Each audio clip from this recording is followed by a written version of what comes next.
Vendredi 13 septembre 2013, Madame, Messieurs, bonsoir. Merci de votre fidélité. Bienvenue dans ce nouveau numéro de Pulsation Week-end. À la une de l'actualité, le président Michel Martelly poursuit sa série de rencontres initiées avec des dirigeants de l'opposition sur la conjoncture. Le chef de l'État a rendu visite jeudi aux dirigeants de l'Organisation du peuple en lutte.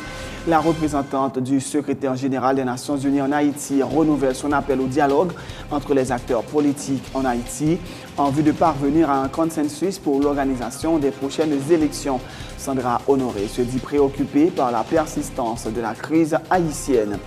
Des bandits armés ont attaqué à l'aube ce vendredi la résidence de l'ancien commissaire de gouvernement de Port-au-Prince, maître Jean-Renel Senatus. Ils ont ouvert le feu sur la maison après avoir empoisonné les 3 chiens qui montaient la garde avant de tenter de grimper les murs. Les agents de sécurité ont riposté, a expliqué maître Senatus. Insécurité toujours. Ce vendredi, dans la localité de Vialet à Petit-Goâve, le journaliste Gary Pierre-Paul Charles, PDG de Radio Télescope, a été la cible de l'attaque des bandits armés alors qu'il se rendait au CAI. Un journaliste qui l'accompagnait a été blessé. Plusieurs autres véhicules ont été attaqués et atteints de projectiles. Arrestation jeudi au CAI de Evex Daniel, un proche du chef de l'État. Il est accusé d'être impliqué dans le trafic de drogue, selon le commissaire du gouvernement des Cayes, maître Jean-Marie Salomon. Le porte-parole de la PNH dit ne pas comprendre les raisons avancées par le chef du parquet des Cayes pour procéder à l'arrestation de l'homme d'affaires. M. Daniel a apporté sa contribution dans la lutte contre le trafic illicite de stupéfiants en appelant les agents du BLTS après avoir découvert la drogue, déclare l'inspecteur Gary Desrosiers. Il s'agit de 55,7 kg de marijuana. Dans l'actualité internationale, le chef d'Al-Qaïda appelle à attaquer les États-Unis et à boycotter l'Amérique et ses alliés. Saigner économiquement les États-Unis, les poussant à dépenser davantage pour leur sécurité. Voilà ce qu'envisage Ayman al-Zawahiri. La justice indienne a condamné ce vendredi 4 des 6 violeurs de la jeune étudiante de 23 ans qui allait succomber 13 jours après son agression. Dans l'actualité sportive, le défenseur Butiello Jean-Jacques vient de signer un contrat d'1 an avec le Stade Malherbe de Caen, le club avec lequel il était à l'essai depuis 2 semaines. Le montant du contrat n'a pas été révélé. Madame, Messieurs, restez branchés pour le développement de ces titres et de bien d'autres.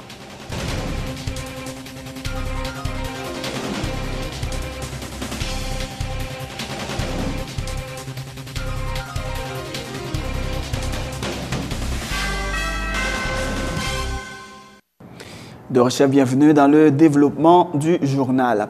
Dans le cadre de la série de rencontres initiées lundi avec des dirigeants de l'opposition sur la conjoncture, le président Michel Martelly a rendu visite jeudi aux dirigeants de l'Organisation du peuple en lutte.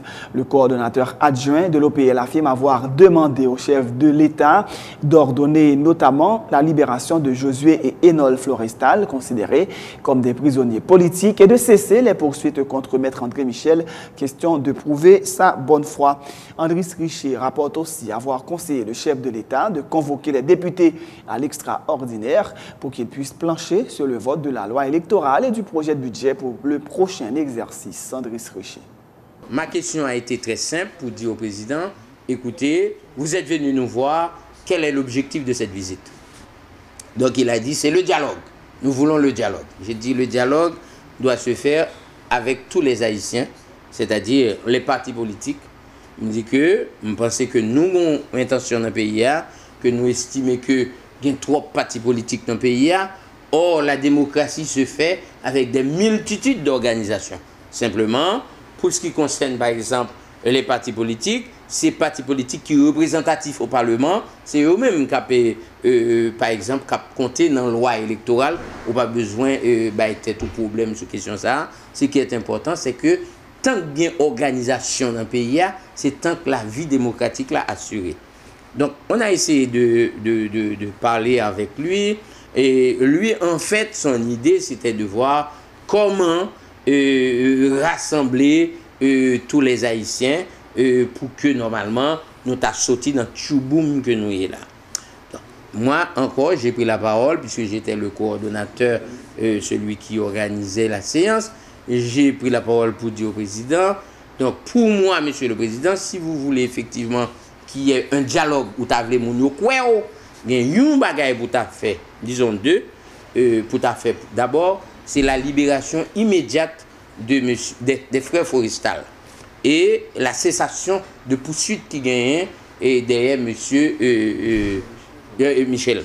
Donc, on dit, sous fait ça, donc les gens peuvent s'attendre effectivement qu'il y a une velléité de négocier, parce que ce sont des prisonniers politiques. Et bon, il a répondu à ce moment-là. Moi aussi, j'avais mon prisonnier politique. J'ai Valentin qui était prisonnier politique. Bon, moi, ça n'a pas ton mérite de réponse. Je ne vais pas donner de réponse. Je dis, Monsieur le Président, pour moi-même, ça qui est important aujourd'hui, si vous dites que vous voulez un dialogue national, vous allez convoquer une assemblée extraordinaire pour que la Chambre des députés remette le travail, nous voter à la fois le budget et la loi électorale. Alors, si vous faites ça, à ce moment-là, on peut déjà comprendre qu'il y a une volonté d'avancer vers un certain dialogue national. Mais maintenant, question clé, je dis, c'est oui ou non. Quelle est votre position sous question le mandat des sénateurs? Bon, le président lui dit que pour lui-même, il n'a pas jamais connaît que les gens posent des problèmes à faire de mandat sénateur et que même si l'État supposé poser, son bagage qui peut être fait dans le dialogue. Le sénateur Jean-Baptiste Bien-Aimé appelle les leaders de l'opposition à la vigilance concernant le dialogue avec le président Michel Martelly. Il fait remarquer que d'autres dirigeants étaient bombardés de gaz lacrymogène jeudi lors d'un sitting devant le ministère de la Justice. Le parlementaire est par ailleurs très critique contre tous ceux qui, selon lui, torpillent la Constitution en admettant l'idée qu'au deuxième lundi de janvier 2014, le Sénat soit amputé d'un deuxième tiers, ce qui rendrait caduque le grand corps et de ce fait l'ensemble du corps législatif. Je crois que le président passe les partis politiques dans Tintin. Pendant qu'il dit qu'il n'y a pas qu'à réunir 200 personnes, il a fait dialogue ensemble avec eux, il a demandé au dialogue. Pendant que le président en réunion avec OPL, il a payé Mme Maniga et RDNP gaz lacrymogène. Pendant la réunion ensemble avec Kablim, la batinelle d'LP, gaz lacrymogène. Qui j'en comprendre ça? Son politique que personne ne va comprendre. Dirigeants politiques supposés ressaisir, essayer de comprendre que nous ne pas prendre un petit jouet que le président Martelly a joué ensemble avec eux. Côté la parlé de gouvernement d'ouverture en janvier pour demander partis politiques pour aider le écraser le Parlement. Et puis qu'elle va au poste ministre. C'est la loge, faisons appel à dirigeants politiques pour comprendre que ne pas quitter le président Martelly pour aller dans le piège, parce que le piège, il n'est pas bon pour eux, il n'est pas bon pour la nation. Des gens sont considérés comme des gens sérieux dans nos pays, dans l'ouest ou partout. Journée aujourd'hui qui monte dans Port-au-Prince, qui a marché, fait pèlerinage pour le président Martelly, checker dirigeants partis politiques, checker partis politiques, pour permettre que il a offert, mon cher, ça a crasé le Parlement. L'en fin crasé le Parlement, deuxième lundi janvier, il y a fait un gouvernement d'ouverture, il y a un poste ministre, poste directeur général, avec un série de monde. Que société a été quoi qui c'est mon sérieux? Je ne vais pas citer non pour le moment ça qu'on y a. Mais il y a des dirigeants politiques, il y a des anciens ministres qui acceptaient passer dans la radio, tarder l'article 95 de la Constitution pour dire que deuxième lundi janvier, force sénateur est au parti. Pendant ce temps, sénateur a été élu en 2009. Article 95 de la Constitution dit que le mandat sénateur c'est pour 6 ans. Il y a un ministre qui était ministre de justice, il y a des gens qui sont avocats, il y a des gens qui ont été comme réserve de la nation, comme gens sérieux. L'accepter, torpiller la Constitution seulement pour le faire petit cob avec Martelly. Ça veut dire pays en déconfiture. Moun nou te croit qui te sérieux, moun nou croit qui sérieux, moun yo te prend pour moun sérieux, c'est vagabond moun d'achiré que yo pour l'argent, yo pas gagné que yo pas faire. Nous dans situation, nous pas parler, pas citer nos moun nous là, nous dans pays, nous dans la presse, nous connaît qui est qui a marché. Nous connaît qui est ancien ministre de justice qui a marché dans plusieurs médias pour casser cou article 95 Constitution, nous ça comme devoir de maison. La représentante du secrétaire général des Nations Unies en Haïti renouvelle son appel au dialogue entre les acteurs politiques en vue de parvenir à un consensus pour l'organisation des prochaines élections. Sandra Honoré reconnaît toutefois que le scrutin ne pourra pas se dérouler cette année. Cependant, et concernant le vote du projet de loi électorale par la Chambre des députés, il s'agit d'un pas menant sur la voie des élections, a-t-elle dit. La MINUSTAH renouvelle son appel aux principaux acteurs politiques d'Haïti à promouvoir le dialogue dans la sérénité pour parvenir à un consensus politique minimum sur la voie à suivre, en particulier concernant les élections. Depuis mon arrivée, j'ai utilisé mes bons offices pour promouvoir le dialogue lors de mes conversations avec le président de la République, le Premier ministre, le président du Sénat et le président de la Chambre des députés, les acteurs politiques et la société civile, le secteur privé et le secteur religieux. Il y a encore beaucoup d'acteurs que je souhaite rencontrer pour encourager leur appui au dialogue. Il est vrai que le rapport qui a été considéré par le Conseil de sécurité le 28 août a fait écho d'inquiétude sur la question électorale, comme a fait écho de cette inquiétude le rapport présenté au mois de mars. Cette organisation des élections va dépendre de la loi électorale qui sera adoptée pour gérer ces élections. On attend voir la loi qui sera adoptée par l'Assemblée, finalement, par l'Assemblée nationale et la suite qui sera donnée. Le projet de loi électorale a été transmis au Parlement la veille de la séance du Conseil de sécurité, c'est-à-dire le 28 août. Ça, c'était en soi un pas vers l'organisation des élections, mais évidemment, ce n'est pas le seul pas à franchir. La MINUSTAH, il est vrai, a appelé pour que les élections aient lieu avant la fin de 2013. Comme j'ai indiqué au Conseil de sécurité, il paraît peu probable que ceci peut se faire étant donné l'état des lieux et étant donné la situation en ce qui concerne la loi et tout ce qui doit être fait pour organiser les élections. Autre point de l'actualité, le climat d'insécurité qui prévaut depuis plusieurs jours sur la route nationale numéro 2 à hauteur de Petit-Goâve continue de faire des victimes. Ce vendredi, dans la localité de Vialet, le journaliste Gary Pierre-Paul Charles, PDG de Radio Télescope, a été la cible de l'attaque des bandits armés alors qu'il se rendait au CAI. Un journaliste a été blessé. Si l'animateur de l'émission Haïti Débat est sain et sauf et a pu poursuivre son chemin, son véhicule a été gravement endommagés. Plusieurs autres véhicules ont également été attaqués et atteints de projectiles. Des agents de la PNH et de la MINUSTAH se sont très vite transportés sur les lieux. Des bandits armés ont attaqué à l'aube ce vendredi 13 septembre la résidence de l'ancien commissaire du gouvernement de Port-au-Prince, maître Jean-Renel Senatus. Ils ont ouvert le feu sur la maison après avoir empoisonné les 3 chiens qui montaient la garde avant de tenter d'escalader les murs. Les agents de sécurité ont riposté, a expliqué maître Jean-Renel Senatus. Arrestation jeudi au CAI de Evex Daniel, un proche du chef de l'État.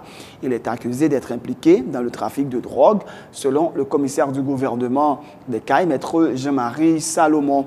Le porte-parole de la PNH dit ne pas comprendre les raisons avancées par le chef du parquet des CAI pour procéder à l'arrestation de l'homme d'affaires.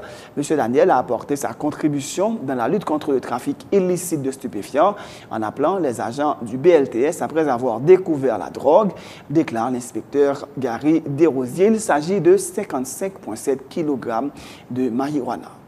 Nous entendons, il y a une question de Daniel Evans qui, effectivement, il était dans la zone Naméa, il y a des des kilogrammes de marijuana qui a flotté sur la mer. Et puis la police effectivement informé BLTS dit y arrivé sur place, côté que yo avait récupéré 55,7 kg de cocaïne et yo tendel BLTS dit tendel et puis après yo voyait l'aller. Bon, après nous tendez que yo arrêté et citoyen ça qui t'a aidé justement et la police, mais n'a dit que clair, c'est pas la police, c'est pas BLTS qui procédait à l'arrestation monsieur Daniel Evans, c'est le parquet et de Okaï. Je pense que c'est mieux justement pour que nous jouions avec le commissaire gouvernement pour parler exactement dans quelles circonstances et pour qui ça a tout il a arrêté monsieur Evans. Mais pour la police, nous n'avons rien contre lui. Il y a autant de lui, nous n'avons rien contre lui. Au contraire, c'est Delta PD et c'est lui qui permet nous justement de récupérer 55,7 kg de marijuana.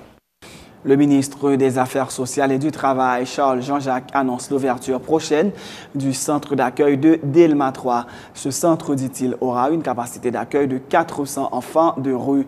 Charles Jean-Jacques ajoute que d'autres centres seront construits dans plusieurs autres régions du pays, dont Cap-Haïtien, Jacmel et Les Cayes, où la majeure partie des 3000 enfants de rue recensés à travers le pays sont concentrés.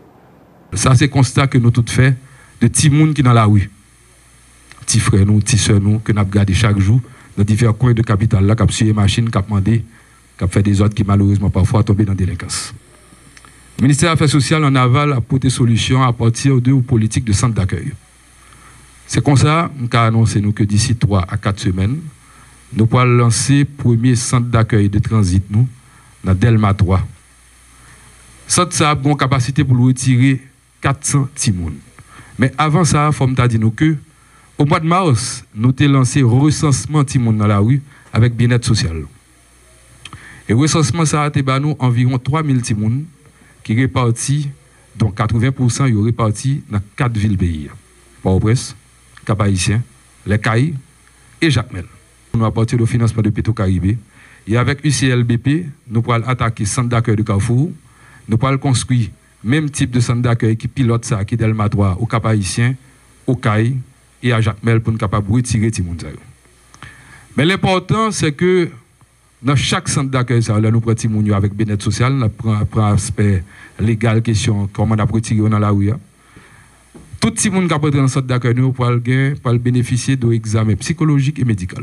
Nous avons des parcs de jeux externes, des espaces de jeux internes, bibliothèques, centre informatique, etc.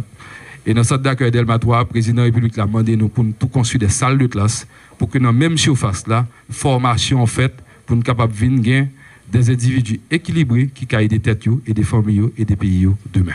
Le ministère des Affaires sociales pour le travail sur la sensibilisation de la famille haïtienne. Côté nous parler des familles, comprendre que pour créer effectivement sur décision mieux réfléchi pour lier. Programme planning familial là pour aller en réalité pour accompagner famille haïtienne pour capable faire timoun le yo gain possibilité. Le ministère de la Culture félicite le jeune chanteur haïtien Jean-Jean Roosevelt pour son triomphe jeudi au 7e jeu de la francophonie dans la catégorie chanson dont la finale s'est déroulée à l'Opéra de Nice. Il a décroché jeudi la médaille d'or. Jean-Jean Roosevelt a prouvé que l'art, l'imagination, la poésie, la chanson et le talent étaient tout simplement haïtiens au cours de ces jeux, selon le ministère de la Culture qui salue l'humilité et la modestie de l'artiste qui, après avoir été acclamé, a interprété une chanson pour soulager la peine des perdants et partager son bonheur. Voilà, c'est la fin de ce journal. Juste avant de vous quitter, voici le rappel des titres. Le président Michel Martelly poursuit sa série de rencontres initiées avec des dirigeants de l'opposition sur la conjoncture. Le chef de l'État a rendu visite jeudi aux dirigeants de l'Organisation du peuple en lutte. La représentante du secrétaire général des Nations Unies en Haïti renouvelle son appel au dialogue entre les acteurs politiques en vue de parvenir à un consensus pour l'organisation des prochaines élections. Sandra Honoré se dit préoccupée par la persistance de la crise haïtienne. Des bandits ont attaqué à l'aube ce vendredi la résidence de l'ancien commissaire du gouvernement de Port-au-Prince, maître Jean-Renel Senatus. Ils ont ouvert le feu sur la maison après avoir empoisonné les 3 chiens qui montaient la garde avant de tenter d'escalader les murs. Les agents de sécurité ont riposté, a expliqué Maître Senatus. Insécurité toujours ce vendredi dans la localité de Vialet à Petit-Goâve. Le journaliste Gary Pierre-Paul Charles, PDG de Radio Télescope, a été la cible de l'attaque de bandits armés alors qu'il se rendait au CAI. Un journaliste qui l'accompagnait a été blessé. Plusieurs autres véhicules ont été attaqués et atteints de projectiles. Arrestation jeudi au CAI de Evex Daniel, un proche du chef de l'État. Il est accusé d'être impliqué dans le trafic de drogue, selon le commissaire du gouvernement des Cayes, Maître Jean-Marie Salomon. Le porte-parole de la PNH dit ne pas comprendre les raisons avancées par le chef du parquet des Cayes pour procéder à l'arrestation de l'homme d'affaires. M. Daniel a apporté sa contribution dans la lutte contre le trafic illicite de stupéfiants en appelant les agents du BLTS après avoir découvert la drogue, déclare l'inspecteur Gary Desrosiers. Il s'agit de 55,7 kg de marijuana. Dans l'actualité internationale, le chef d'Al-Qaïda appelle à attaquer les États-Unis et à boycotter l'Amérique et ses alliés saignés économiquement. Les États-Unis les poussant à dépenser davantage pour leur sécurité. Voilà ce qu'envisage Ayman al-Zawahiri. La justice indienne a condamné ce vendredi 4 des 6 violeurs de la jeune étudiante de 23 ans qui allait succomber 13 jours après son agression. Dans l'actualité sportive, le défenseur Bichielo Jean-Jacques vient de signer un contrat d'1 an avec le Stade Malherbe de Caen, le club avec lequel il était à l'essai depuis 2 semaines. Le montant du contrat n'a pas été révélé. C'est la fin de ce journal. Merci de l'avoir suivi. Bonne suite de programme sur Télé Pluriel.